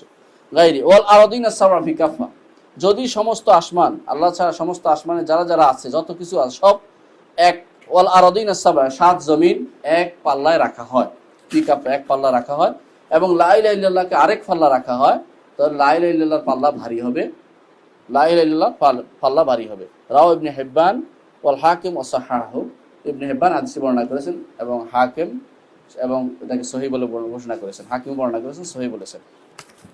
এখানে দেখেন কি ফজিলত পাইলাম আমরা, যে লা ইলাহা ইল্লাল্লাহ এই কালেমা হচ্ছে যে যদি কোনো পাল্লায় রাখা হয়, লা ইলাহা ইল্লাল্লাহ যদি কোনো কালেমায় রাখা হয়, কোনো পাল্লায় রাখা হয়, সেই পাল্লা হবে সবচেয়ে ভারী, তবে বলার উপরে নির্ভরশীল। লা ইলাহা ইল্লাল্লাহ বললো, আবার কবরে সিজদা করলো, আবার অন্য কারো সম্পর্কে ভয়ও করলো, শিরকি ভয় করলো, শিরকি মহব্বত করলো মানুষের, তাহলে এই কালেমার কোনো অর্থ থাকলো না। আর যদি সত্যিকার অর্থে খালিসাম মিন কলবি, যদি কোনো ইবতিগা ওয়াজহিল্লাহ বলে থাকে, তখন সেটা হবে ভারী। এই জন্য আমরা আলোচনা করেছিলাম যে একজনের পাল্লা সবচেয়ে ভারী হয়েছিল, শুধুমাত্র একটা বেটাকা ছিল, তার একটা কার্ড ছিল, তো তার ভারী হয়েছিল কেন? শাইখ হুসাইন ইবনে তাইমিয়া বলেন যে তার মতো এরকম ইখলাস সাথে কেউ বলেনি বলে সেটা এত ভারী হয়েছিল, এত ইখলাস সাথে যেটা বলেছিল, সেই জন্য আল্লাহ তাআলা এটা বিশেষ কারণে এটাকে বাড়িয়ে বড় করে তুলেছেন এবং অন্য সবগুলিকে পাল্লা ভারী করে দিয়েছেন, এটাকে ভারী করে দিয়েছেন, অন্য পাল্লাকে হালকা করে দিয়েছেন, গুনার পাল্লাকে হালকা করে দিয়েছেন। ওয়ালিতিরমিজি ওয়া হাসানাহু আন আনাস সামি'তু রাসূলুল্লাহ সাল্লাল্লাহু আলাইহি ওয়াসাল্লাম ইয়াকুল ক্বালা আল্লাহু তাআলা ইয়া ইবনা আদম লাউ আতাইতানি বিকুরাবিল আরদি খাতায়া থুম্মা লাকিতানি লা তুশরিক বি শাইআন লা আতাইতুকা বিকুরাবিহা মাগফিরাতান। তিরমিজিতে বর্ণিত, সুনান তিরমিজিতে বা জামে তিরমিজিতে, এবং তিনি এটাকে হাসান হাদিস বলেছেন। আনাস থেকে রাসূলুল্লাহ, তিনি বলেন রাসূলুল্লাহ সাল্লাল্লাহু আলাইহি ওয়াসাল্লামকে বলতে শুনেছি, আল্লাহ তাআলা বলেন, যখন আল্লাহ তাআলা বলেন তখন কি বলা? হাদিসে কুদসি, ইয়া ইবনা আদম, হে বনি আদম, লাউ আতাইতানি বিকুরাবিল আরদি খাতায়া, তুমি যদি কোনো জমিন পরিমাণ গুনাহ নিয়ে আসো, সুম্মা লাকিতানি লা তুশরিকু বি শাইআন, এরপরে আমার সাথে সাক্ষাৎ করো যে তুমি এসে আমার সাথে কাউকে শরীক করনি, লা আতাইতুকা বিকুরাবিহা মাগফিরাতান, আমি তোমাকে সেটা পরিমাণ ক্ষমা নিয়ে আসবো। দেখুন, বলে নাই যে তোমাকে ক্ষমা করে দিয়ে আসবো, বলে নাই ক্ষমা নিয়ে আসবো, অর্থাৎ ক্ষমা করে দেবো, কিন্তু তুমি গুনাহ করেছো সেটারও স্বীকৃতি তোমার থাকবে। সত্যিকার যারা লা ইলাহা ইল্লাল্লাহ সঠিকভাবে আদায় বা সঠিকভাবে যারা বিশ্বাস করবে, তারা কিন্তু ইবতিগা ওয়াজহি, আল্লাহ সন্তুষ্টির জন্য তারা করবে, তারা কিন্তু গুনাহ করবে না। কিন্তু যাদের ইখলাস যেখানে যত কম হবে, তাদের যত আল্লাহ সন্তুষ্টি কম হবে, তত গুনার পরিমাণ বাড়তে থাকবে। মানে এদিকে বাড়লে ওদিকে কমে যাবে। একটা যদি ইখলাসের পরিমাণ কমে যায়, গুনার পরিমাণ বেড়ে যায়, ইখলাসের পরিমাণ কমে যায়। যদি গুনাহ কম থাকে, একবারে না থাকে, তো বোঝা গেল ইখলাসটা ঠিক আছে। এই জন্য ইখলাস বা মোতাবাত বা রসুল, ইখলাস বা রসুলের আল্লাহ তাআলা অনুসরণ, আল্লাহ তাআলার সন্তুষ্টি, এটা যদি কোনো বেশি হয়ে যায়, তাহলে গুনার সংখ্যা কমে যাবে, তখন সে বিনা হিসাবে জান্নাতে প্রবেশ করবে। আর যদি তার কথাটা সে ইখলাসের সাথে বলেছে বা আল্লাহ সন্তুষ্টির জন্য বলেছে, কিন্তু সাথে গুণও ছিল, এর অর্থ হলো তার ইখলাসের মর্যাদা, ইখলাসের কম ছিল, মাত্রা কম ছিল, অথবা আল্লাহ সন্তুষ্টির উদ্দেশ্য তার মধ্যে কম ছিল। এই জন্য তার গুনাহ হয়েছে, সে অনুপাতে তার উপরে তার ধরপাকড় চলবে। এবং হয়তো আল্লাহ তাআলা হাদিস অনুসারে বোঝা যাচ্ছে যে আল্লাহ তাআলা তাকে এত পরিমাণ ক্ষমা নিয়ে আসবেন, তাকে ক্ষমা করে দিবেন। কিন্তু গুনাহ হয়েছে, এই নয় যে তার গুনাহ হয় নাই, তার গুনাহ ধরা হয়নি, এরকম কিছু নয়। আমরা আজকের যে হাদিসগুলো থেকে, এখানে কিন্তু খুব অল্প কয়েকটা হাদিস আলোচনা হয়েছে এবং আয়াত আনা হয়েছে। এ থেকে আমরা যে সমস্ত মাসালা জানলাম, শাইখুল ইসলামের মুখ থেকে আমরা সেগুলো শুনবো। তিনি বলছেন ফিহি মাসাইল, এখানে বেশ কিছু উপকার আমরা পাই এই হাদিসগুলো থেকে। আল উলা সিআতু ফাদলিল্লাহ তাআলা, আল্লাহ তাআলার রহমত যে কত প্রশস্ত সেটা তিনি উল্লেখ করলেন। সিআতু ফাদলিল্লাহ, আল্লাহর রহমত অনেক প্রশস্ত, অর্থাৎ যে আল্লাহ তাআলা যত বেশি মানুষ গুনাহ করুক না কেন, আল্লাহ তাআলা যদি লা ইলাহা ইল্লাল্লাহ ঠিক থাকে, আল্লাহ তাআলার রহমত অনেক প্রশস্ত, তিনি কি করবেন, এতটুকু বড় ক্ষমা নিয়ে তিনি মানুষের জন্য থাকবেন। মানুষ যে আমল যাই করুক না কেন, যদি লা ইলাহা ইল্লাল্লাহ ঠিক রাখে, আল্লাহ তাআলা তাকে জান্নাতে প্রবেশের জন্য একটা ব্যবস্থা খুঁজে বের করবেন। জি, কোনো একটা ব্যবস্থা আল্লাহ তাআলা করে দিবেন তার জন্য। দ্বিতীয় হচ্ছে কাসরাতু সওয়াবিত তাওহীদ ইনদাল্লাহ, আল্লাহর কাছে তাওহীদের সওয়াব অনেক বেশি, কোনো কিছু এর সাথে তুলনীয় নয়। তৃতীয় হচ্ছে তাকফিরুহু মা যালিকা লিযুনুব, যদি সওয়াবের সাথে সাথে এটা গুনার কাফারাও হয়, যেমনি আমরা একটু আগেও আলোচনা হাদিসে পড়েছি। চতুর্থ হচ্ছে তাফসিরুল আয়াতিল্লাতি ফি সূরাতিল আনআম, সূরা আনআমের তাফসির রয়েছে। সূরা আনআমের কোনটা? আল্লাযিনা আমানু ওয়া লাম ইয়ালবিসু ঈমানাহুম বিযুলমিন উলাইকা লাহুমুল আমনু, এই আয়াতের তাফসির আমরা হাদিস দ্বারা পেয়ে যাই, অর্থটা আমরা বুঝতে পারি। পঞ্চম, তাআম্মুল খামসুল লাওয়াতি ফি হাদিস উবাদা ইবনে সামিত রাদিয়াল্লাহু হাদিসে যে পাঁচটি কথাকে উল্লেখ করা হয়েছে, সেগুলিকে চিন্তার বিষয় হিসাবে রেখে দিয়েছেন হাদিসে। চিন্তার বিষয় কি? পাঁচটি বিষয় কি কি? ঈমান কার উপরে? আল্লাহর উপরে, ঈমান রাসূলের উপরে, মুহাম্মদ সাল্লাল্লাহু আলাইহি ওয়াসাল্লাম, ঈমান ঈসা আলাইহিস সালামের উপরে, তারপরে জান্নাত, তারপরে জাহান্নাম। এগুলির উপরে হকের বাস্তবতার উপর, সত্যতার উপর যে সাক্ষ্য দিবে, এই পাঁচটি জিনিসকে বিশেষ করে হাইলাইট করা হয়েছে, এগুলি চিন্তা করার বিষয় আছে। ষষ্ঠ বিষয়, আন্নাকা জামাআতা বাইনাহু ওয়া বাইনা হাদিস ইতবান ওয়া বাদাহু তাবায়্যানা লাকা মানা কাউলি লা ইলাহা ইল্লাল্লাহ ওয়া তাবায়্যানা লাকা খাতাল মাগরুরিন, যদি আমি আগের হাদিসটা, অর্থাৎ প্রথম যে হাদিসে ইতবান, উবাদা ইবনে সামিতের হাদিস এবং ইতবান ইবনে মালিকের হাদিস যদি আমরা উল্লেখ করি, তাহলে বুঝতে পারবো যে যারা লা ইলাহা ইল্লাল্লাহ বলে যে লা ইলাহা ইল্লাল্লাহ বলছি, আমাদের কেন, আমরা অন্যায় করছি নাকি? শাইখুল ইসলাম মুহাম্মদ ইবনে আব্দুল ওয়াহাব রাহমাতুল্লাহ আলাইহির সময় কিছু মানুষ, উনি যখনই বলতেন তোমরা শিরিক করছো, বলে দেখ আমরা লা ইলাহা ইল্লাল্লাহ বলি, আমরা শিরিক করি না। তো লা ইলাহা ইল্লাল্লাহ বলা আর শিরিক করার মধ্যে পার্থক্য কি?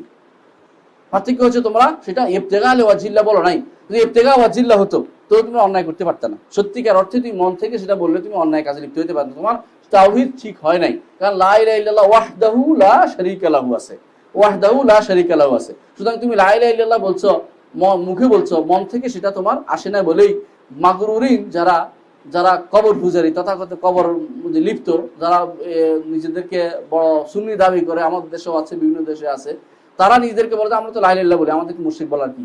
আমাদের মুশরিক বলে বলছে, এরা তো ওহাবি বা অন্যদের কিভাবে বলে থাকে। এরা কিন্তু সত্যিকার অর্থে কেন বলে এটা? তারা লা ইলাহা অর্থ বুঝে না বলেই। যদি তারা হাদিসের অর্থ, দুইটি হাদিসে ইতবান ইবনে মালিক এবং হাদিসে উবাদা ইবনে সামিত দুইটাকে একসাথে মিলে পড়তো, নিজেরাই বুঝতে পারতো রাসূলুল্লাহ সাল্লাল্লাহু আলাইহি ওয়াসাল্লামের উদ্দেশ্য কি, যে শুধু লা ইলাহা ইল্লাল্লাহ বলা, মুখে বলা উদ্দেশ্য নয়, বরং সেটাকে অবশ্যই ইবতিগা ওয়াজিল্লাহ, আল্লাহ সন্তুষ্টি বলতে হবে, এবং সাথে সাথে এগুলির উল্টা সাইডটা, অর্থাৎ শিরক থেকে দূরে থাকতে হবে। নাহলে শুধুমাত্র লা ইলাহা ইল্লাল্লাহ বলার মধ্যে কোনো ফায়দা নেই, আস-সাবিআ আত-তানবীহ লিশ-শারতিল্লাযী ফি হাদিস ইতবান, যে শর্ত দেয়া হয়েছে যে ওয়াজহিল্লাহ, আল্লাহর সন্তুষ্টির উদ্দেশ্যে বলতে হবে, এইটা গুরুত্বের সাথে দেয়া দরকার। যে কোনো জিনিস বলার ক্ষেত্রে লা ইলাহা ইল্লাল্লাহ আমি কেন বলছি? অধিকাংশ মানুষ লা ইলাহা ইল্লাল্লাহকে নফি ইসবাতে জিকির করতেছে। কে দিয়েছে? পীর সাহেব দিয়েছে। পিসাবে নফিয়স বাদে জিকির নির্দেশ দিচ্ছে, এই জন্য করে থাকে। এইটা তো আল্লাহ সন্তুষ্টির জন্য বলা হয় না, করা হয় না। আল্লাহ সন্তুষ্টির জন্য যদি করা হতো লা ইলাহা ইল্লাল্লাহ, তাহলে যত বিলালের মতো অবস্থা হইতো। বিলাল লা ইলাহা ইল্লাল্লাহ বলার পরে আর কোনোদিন কি করে নাই, কোনো দিকে বলে নাই। যতই তাকে মারছে উমাইয়া, ততই বলছে আহাদুন আহাদ, আমি কিছু মুখে উচ্চারণ করতে পারে নাই, কষ্টে ব্যথায় শুধু আহাদ বলেছে, একমাত্র আল্লাহকেই, আর কাউকে মানবো না, আল্লাহকেই আল্লাহকে আল্লাহকে শুধু আল্লাহ একজনকে মানবো। এই যে উনি কষ্ট করেছে, এত কষ্ট সহ্য করেছে সাহাবায়ে কেরাম রাদিয়াল্লাহু আলাইহিম আজমাইন, যে তারা যুদ্ধ করেছে, মার খেয়েছে মক্কাতে, সব যত কিছু করেছে, মক্কাতে কষ্ট পেয়েছে, এর একমাত্র কারণ ছিল যে তারা লা ইলাহা অর্থ বুঝছে, যে আল্লাহর সন্তুষ্টি অর্জন করতে। কিন্তু যারা লা ইলাহা অর্থ বুঝে নাই, তারাই শুধুমাত্র লা ইলাহা ইল্লাল্লাহ মুখে 1000 বার বলতে পারে তাদের, কিন্তু অন্তরে তাদের সে কখনো লা ইলাহা ইল্লাল্লাহ প্রবেশ করেনি। অষ্টম, কাউনুল আম্বিয়া ইয়াহতাজুন লিত-তানবিহ আলা ফাদলি লা ইলাহা ইল্লাল্লাহ, নবীরাও কখনো কখনো লা ইলাহা ইল্লাল্লাহর অর্থ সম্পর্কে বা ফজিলত সম্পর্কে নবীদেরকেও সাবধান করার প্রয়োজন পড়ে। যেমন আল্লাহ তাআলা মুসা আলাইহিস সালামকে সাবধান করেছে, মুসা তুমি কি জানো, তুমি মনে করছো সব মানুষ বলে, এই জন্য আমি এটা সস্তা মনে করছো। সস্তা জিনিস নয়, এটা খুব গুরুত্বপূর্ণ জিনিস এবং দামি জিনিস লা ইলাহা ইল্লাল্লাহ। আমরা অনেকেও মনে করতে পারি যে এই তাওহীদ তো আমরা সবাই বুঝি না, বুঝার পরেও আরো বুঝার দরকার আছে এবং সবচেয়ে বেশি এটা বেশি আলোচনা করা দরকার। এটা হচ্ছে সবচেয়ে দামি জিনিস এবং সবচেয়ে মূল্যবান। যে জিনিস বেশি দামি সেটা হারাইলে সবচেয়ে কষ্ট বেশি হয়, আর যেটা কম দাম চলে গেছে যাক, চোরে নিলে কিছু আসে না। দামি জিনিসকে সবচেয়ে বেশি মানুষ হেফাজত করে রাখে, ট্রাঙ্কে রাখে, কখনো কখনো ঘরের ভিতরে সিন্দুকের ভিতরে নিয়ে রাখে, যাতে কেউ নিতে না পারে। তাওহীদ এমন একটা জিনিস যেটা কেউ যেন আপনার থেকে চিনিয়ে না নিতে পারে, সেজন্য আপনার এটাকে অবশ্যই ফজিলত জানতে হবে। এর বিপরীতটাও জানতে হবে, যে কখনো এটা যেন ছেদ না পড়ে, নষ্ট না হয়। আত-তাসিআ আত-তানবীহ লিরুজহানিহা বিজামিল মাখলুকাত মা আন্না কাসীরাম মা ইয়াকুলুহা ইয়াখাফু মিজানু। দেখুন বলছে যে 9 নম্বর হচ্ছে যে এই জিনিস সাবধান করা, যে এই লা ইলাহা ইল্লাল্লাহ কালিমাটা এমন যে সমস্ত মাখলুকাত সমস্ত সৃষ্টিকুলের উপরে সেটা ভারী হবে, শুধু কালিমা এটা। অথচ এই কালিমা যে বলবে অনেকেই তার মিজান পাল্লা হালকা হবে। কেন? তারা সেটাকে ইবতিগা লিওয়াজহিল্লাহ, আল্লাহর সন্তুষ্টির উদ্দেশ্যে অর্থ বুঝে বাস্তবায়ন করে সেটাকে বলে নাই, সাদাকা মিন কলবি সেটা বলে নাই। 10 নম্বর হচ্ছে আন-নাসু আলা আনাল আরাদিনা সাবাকা সামাওয়াত। এখানে এই হাদিসে বোঝা যাচ্ছে যে জমিনও 7টি, যেমনি হবে আসমানও 7টি। সুতরাং এখানে 7টি জমিন কি রকম কি অবস্থা বিস্তারিত আমরা জানি না, আমরা বিশ্বাস করবো হাদিস অনুসারে জমিন 7টি। কেউ বলেছে 7 রঙে 7টি, 7 কোনটা এই জাতীয়, মানুষ যে যা বলুক তাফসির হতে পারে, কিন্তু আমার ঈমান ঠিক থাকবে যে 7টি বলেছে রাসূলুল্লাহ সাল্লাল্লাহু আলাইহি ওয়াসাল্লাম, যেটাই হোক না কেন সেটা 7টা। সুতরাং এটা আমরা হয় বুঝতে পারি, বুঝলে আলহামদুলিল্লাহ, না বুঝলেও বিশ্বাস ঈমান রাখতে হবে যে এটাই হচ্ছে ঈমান আমার ঠিক রাখতে হবে যে অবশ্যই এখানে 7টি জমিন রয়েছে। আল হাদিয়াত আশার আনা লাহুন্না উমারান, এই কথা বিশ্বাস করতে হবে। হাদিসে আসছে যে আকাশে যারা বসবাস করছে, আকাশে তো অনেক বসবাসকারী আছে। হাদিসে আছে রাসূলুল্লাহ সাল্লাল্লাহু আলাইহি ওয়াসাল্লাম বলেছেন, হাদিসটা হচ্ছে যে রাসূলুল্লাহ সাল্লাল্লাহু আলাইহি ওয়াসাল্লাম শব্দ শুনলেন, তিনি বললেন যে আত্তাতিস সামা ওয়া হুক্কা লাহা আন তাইত, আকাশ শব্দ করেছে এবং আকাশের হক হচ্ছে শব্দ করাটা।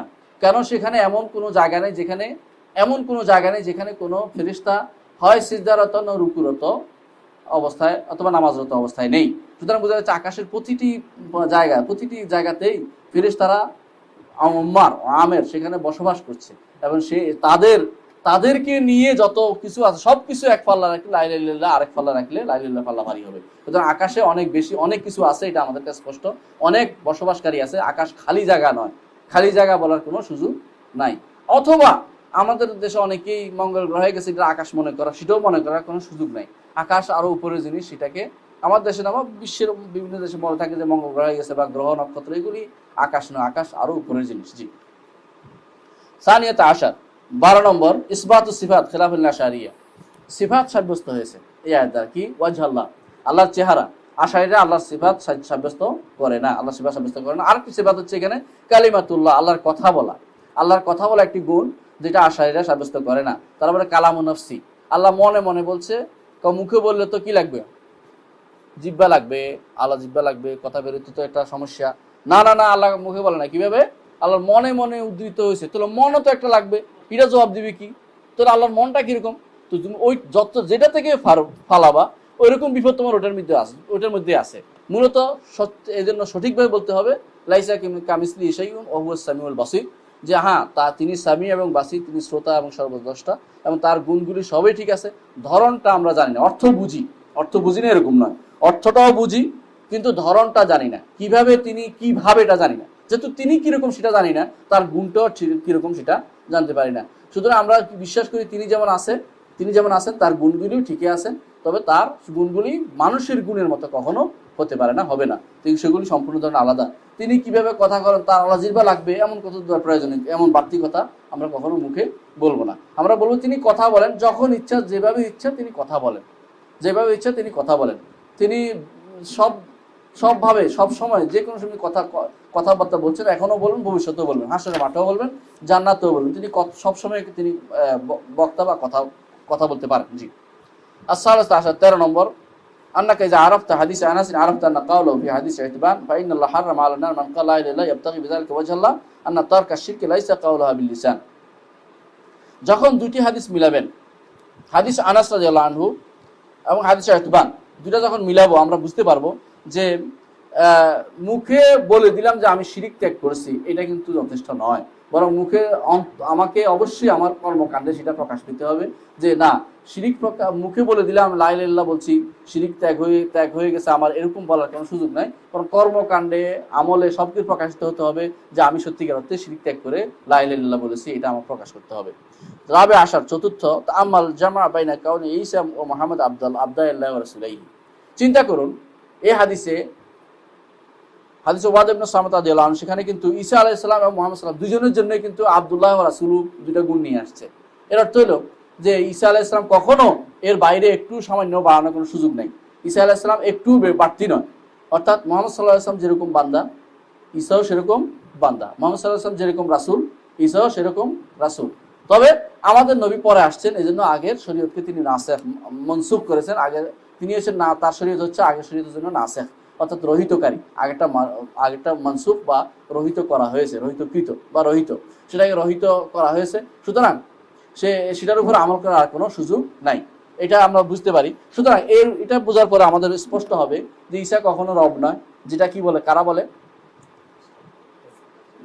নাসারা বলে। আর ঈসা অবশ্যই রাসূল, যেমন অস্বীকার করে থাকে ইহুদিরা ঈসাকে রাসূল মানে না, আমরা ঈসাকে রাসূলের স্বীকৃতি দেই। এজন্য আমরা এদিক থেকে সবচেয়ে কাছে। এজন্য রাসূলুল্লাহ সাল্লাল্লাহু আলাইহি ওয়াসাল্লাম বলেছিলেন নাহনু আউলা বে ঈসা নাহনু আউলা বে মুসা, এক কারণ বলেছে সবচেয়ে কাছের দিক থেকে মুসা আলাইহিস সালাম, মুসা সবচেয়ে কাছে। কেন? অন্যান্য দিক থেকে, ওদের দিক থেকে ইহুদি নাসারা সত্যিকার অর্থেই কখনো নবীদের কাছের মানুষ নয়, কারণ তারা নবীদের উপরে কি করেছে, অপবাদ রচনা করেছে। আপনি যদি কোনো ওল্ড টেস্টামেন্ট বা ওল্ড টেস্টামেন্ট পড়েন, দেখবেন নবীদের উপরে প্রচুর পরিমাণে তারা ব্লেম দিয়েছে। ওই লূত আলাইহিস সালাম সম্পর্কে একদম বাজে কথা বলেছে, নূহ আলাইহিস সালাম সম্পর্কে খুব খারাপ কথা বলেছে, ও নবীদের সম্পর্কে কোনো সুলাইমান আলাইহিস সালামকে তারা বলে জাদুকর, নবী মানে নাই।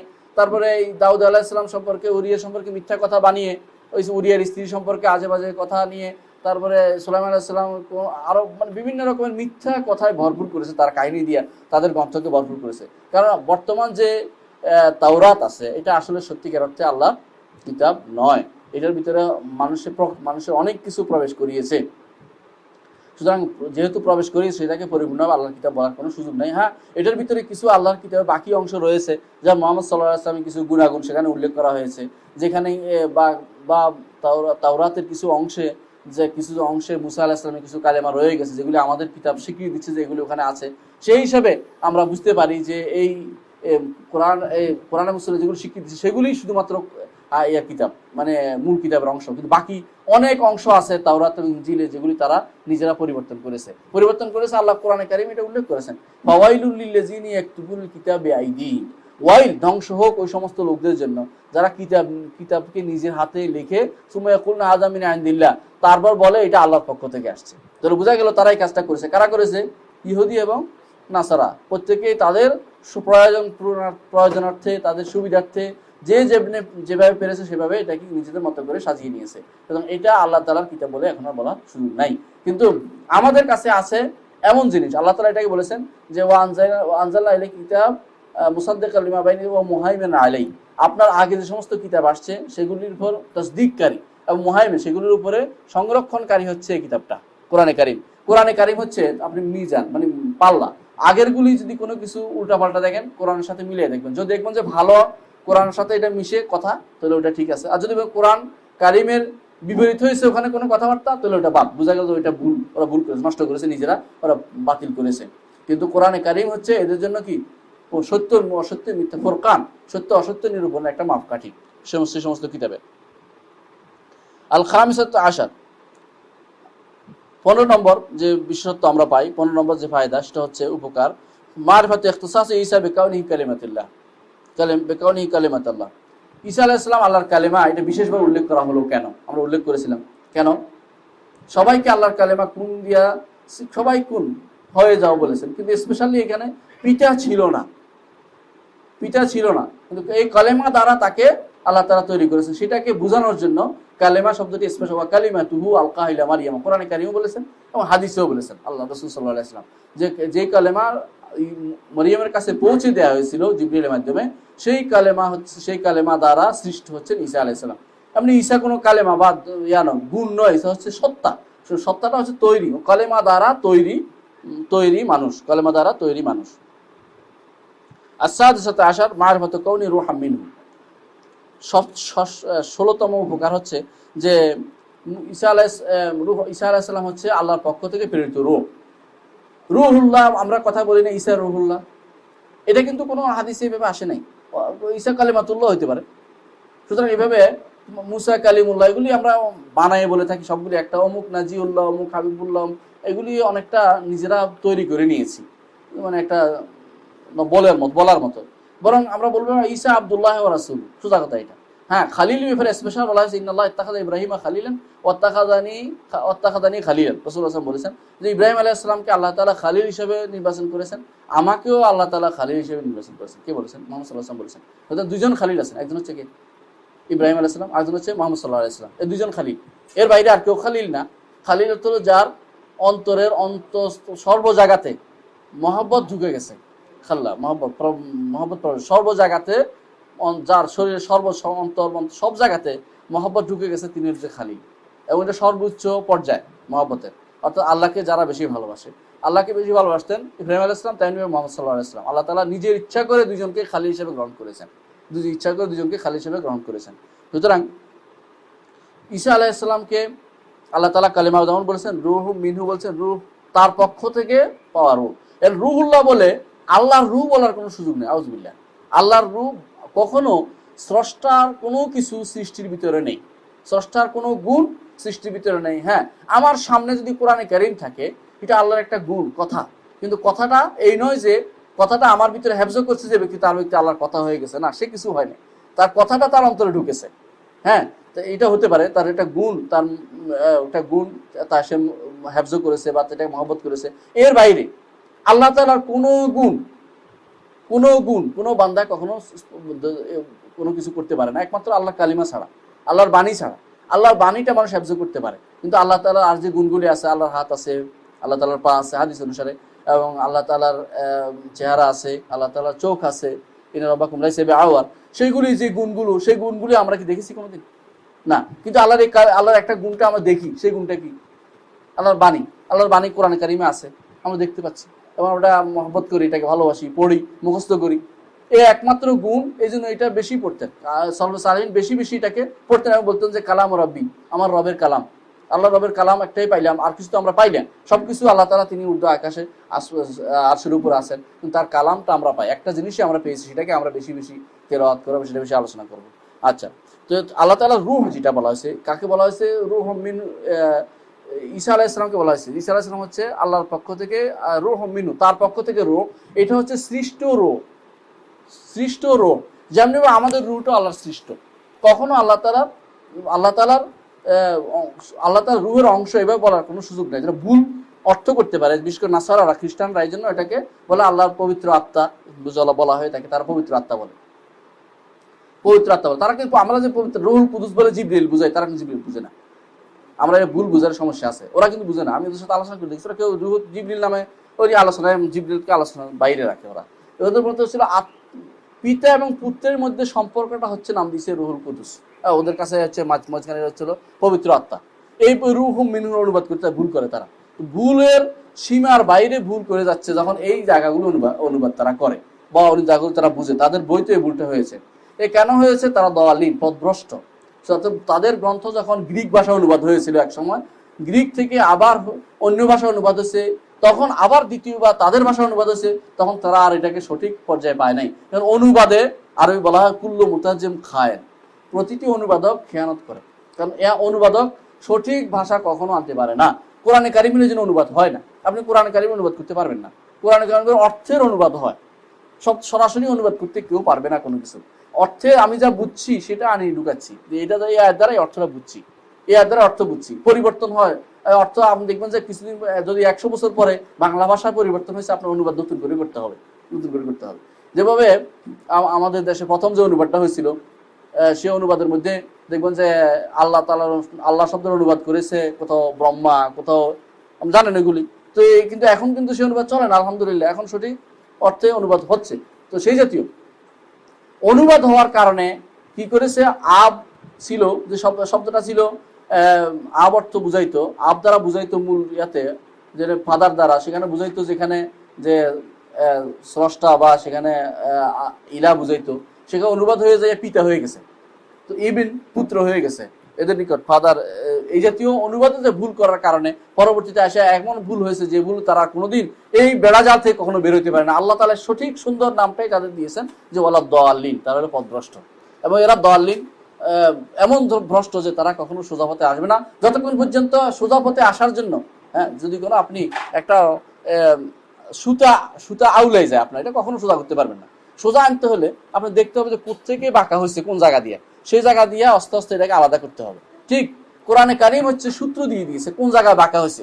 বাঁকা হয়েছে ওই জায়গায় যে আপনি যেখানে রুহুল্লাহ বলতে আল্লাহর রূহ বুঝছেন না, ভুল বুঝছেন। আপনাকে বুঝতে হবে রুহুল্লাহটা আল্লাহর সৃষ্ট রূহ, কালেমাতুল্লাহ বলতে আল্লাহর কালেমা, আপনি বলছেন যে আল্লাহর কালেমা, এটা সরাসরি চলে এসছে না, আল্লাহর কালেমা দ্বারা সে সৃষ্ট, এটা মনে করতে হবে। আল্লাহর কালেমা মানুষের কাছে আসে নাই, আল্লাহর কালেমা বা বাণী নয় এটা, ঈসা আলাইহিস সালাম আল্লাহর বাণী না। আল্লাহর বাণী হচ্ছে কোরআন, আল্লাহর বাণী হচ্ছে তাওরাত, আল্লাহর বাণী হচ্ছে ইনজিল, সেগুলি। কিন্তু ঈসা আলাইহিস সালাম হচ্ছে প্রাণী, আল্লাহর কালেমা একটা বাণী যারা সৃষ্ট, সে বাণীটা হচ্ছে কুন, কুন বলার কারণে তিনি তার সৃষ্টি হয়েছে। সাহাবায়াতে আসা 17 নম্বর হচ্ছে মারিফাতু ফাদল ঈমান বিল জান্নাতি ওয়ান নার, স্পেশালি জান্নাত এবং নারের কথা উল্লেখ করেছে। আমরা হাদিসে পড়েছি, ওয়াজ ইবনে সামতাতুল হাদিসে কেন উল্লেখ করেছে, তার ঈমান স্পেশাল ফজিলত রয়েছে, আমরা বলেছি একটু আগে। কারণ ঈমানের মূল হচ্ছে আখিরাতের উপর ঈমান না থাকলে দুনিয়াতে অনেক কিছুর উপর ঈমান আছে।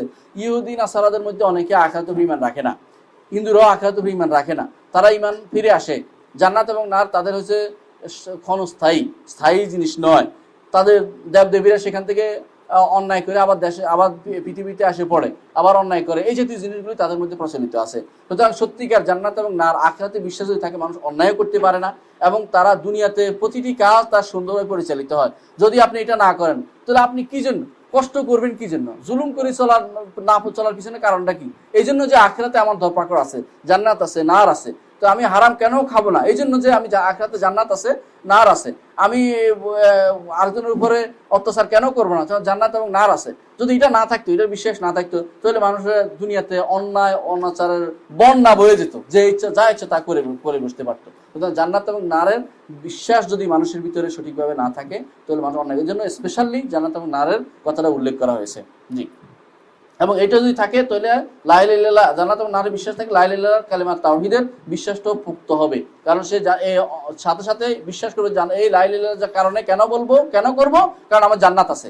হ্যাঁ, লা ইলাহা ইল্লাল্লাহ। আর যদি লা ইলাহা ইল্লাল্লাহ ঠিক না রাখি, কি আছে জাহান্নাম আছে। সুতরাং আমি লা ইলাহা ইল্লাল্লাহকে আমি সঠিকভাবে, ঠিক আল্লাহ সন্তুষ্ট হওয়ার জন্য আমাকে এটাকে সঠিক পথে রাখতে হবে। 19 নম্বর হচ্ছে মারিফা, 18 নম্বর মারিফাতু কাউলি আলা মা কানা মিনাল আমল, আলা মা কানা মিনাল আমল। এখানে হচ্ছে যদি কমও হয়, আমল কমও হয়, আল্লাহ তাকে একসময় জান্নাতে দিবেন, এটা বলা উদ্দেশ্য। অর্থাৎ শুধু আমলের কারণে জান্নাতে কেউ যেতে পারে না, আমলের বিনিময়ে জান্নাতে যেতে পারে না, আমলের কারণে যেতে হয়। যে আমলের কারণে আল্লাহ, আমল আছে একটু হলেও, এটার বিনিময়ে আল্লাহ তাকে জান্নাতে দিতে পারেন, এটা হলো বড় কথা। জি, 19 নম্বর হচ্ছে মারফাতু আন্নাল মিজান লাহু কাফাতান। এখানে আরেকটি জিনিস সাব্যস্ত হলো যে মিজান, হাসরের মাঠে যে মিজান সাব্যস্ত হবে, সেটা দুইটা পাল্লা আছে। হ্যাঁ, মুতাযালিরা বলছে আল্লাহ কি বাক্কাল না ফাওয়াল? আউযুবিল্লাহি মিনাশ শাইতানির। বাক্কাল বুঝেন, যারা সৌদি আরব বুঝেন তারা বুঝেন। বাক্কাল বলা হয় যারা তরকারি বিক্রেতা। হ্যাঁ, ফাওয়াল অর্থ যারা ফুল বিক্রেতা। ফুল অর্থ হলো যারা ওই যে রুটির সাথে খায়, শিমের বিচির মতো এক ধরনের, রান্না করে দেয় বলি আর কি। তো বলে ওরা মিজান স্বীকার করে না, আল্লাহ হাসরের মাঠে মিজান সাব্যস্ত করে স্বীকার করে না। কয়টা কি জন্য আবার? আল্লাহ কি বাক্কাল না ফাউয়াল, অর্থাৎ আল্লাহ কি তরকারি বিক্রেতা না ফুল বিক্রেতা, কেন তিনি এটা করবেন? এটা হলো আকলকে প্রাধান্য দিচ্ছে কোরআন এবং সুন্নাহর উপরে। কোরআন এবং সুন্নাহর উপরে যারা আকলকে প্রাধান্য দিবে, বিবেককে প্রাধান্য দিবে, তারা পথভ্রষ্ট হয়ে যাবে।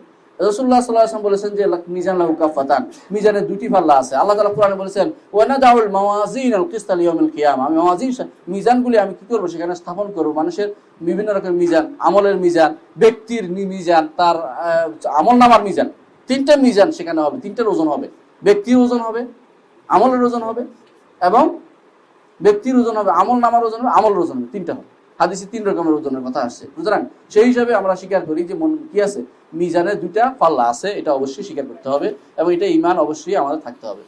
আর 20 নম্বর মারিফাতু যিকরুল ওয়াজহ, আল্লাহর চেহারার কথাটা উল্লেখ আছে হাদিসে, আল্লাহর চেহারার কথা উল্লেখ আছে। এবং আল্লাহ তাআলার চেহারা যেটা আমরা বলেছি আগো আপনারাও জানেন যে সবচেয়ে জান্নাতীদের কাছে সবচেয়ে মর্যাদাপূর্ণ এবং সবচেয়ে আনন্দদায়ক যে জিনিসটা হবে, এটা আল নাযরু ইলা ওয়াজহিল্লাহিল কারীম, আল্লাহর চেহারার দিকে তাকানো তাদের কাছে সবচেয়ে সন্তুষ্টজনক বিষয় হয়ে দাঁড়াবে, এবং সেটা হচ্ছে আল্লাহর চেহারার দিকে তাকানো। এবং এটা যদি স্বীকার করি আমরা, ঈমানদার মানেই স্বীকার করতেই হবে। যদি স্বীকার না করি তাহলে কাল্লা ইন্নাহুম আর রব্বিহিম ইয়াউমাইযিন লামাহজুবুন, এমনও হতে পারে যে হাসরের দিন তারা আল্লাহর যারা যে অস্বীকার করে, হাসরের দিন তারা সে সাক্ষাৎ পাবে না, আল্লাহর চেহারা দেখার মতো যে আনন্দ তারা অনুভব করতে পারবে না।